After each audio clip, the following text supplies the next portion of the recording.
आता बघूया सविस्तर वृत्त।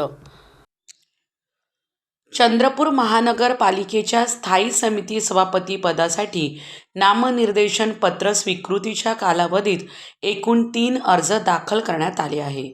यामध्ये शिवसेना उद्धव बाळासाहेब ठाकरे गटाकडून मनस्वी गिरे यांचे 2 अर्ज तर काँग्रेस पक्षातर्फे वसंत देशमुख यांचा 1 अर्ज प्राप्त झाला आहे। सत्तारूढ गटाकडे व विरोधी बाकावर असलेल्या काँग्रेसकडे समसमान सदस्य असल्याने निवडणूक झाल्यास पुन्हा एकदा ईश्वर चिठ्ठीनेच सभापती निवडला जाण्याची शक्यता अधिक आहे।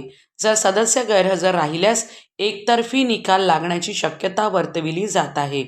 दरम्यान स्थायी समिती सभापती पदासाठी सोमवारी 16 मार्चला विशेष बैठक आयोजित करण्यात आली आहे।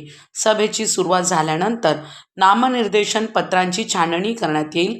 वैध नामनिर्देशन पत्रे दाखल केलेल्या उमेदवारांना नामनिर्देशन पत्र मागे घेण्यासाठी 15 मिनिटांचा कालावधी देण्यात येणार आहे।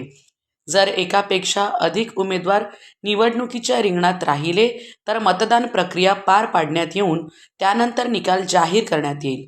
या बैठकीस महानगरपालिकेचे सर्व स्थायी समिती सदस्य उपस्थित राहणार असून निवडणूक प्रक्रिया नियमानुसार व पारदर्शक पद्धतीने पार पाडली जाणार असल्याची माहिती मनपा प्रशासनाकडून देण्यात आली आहे।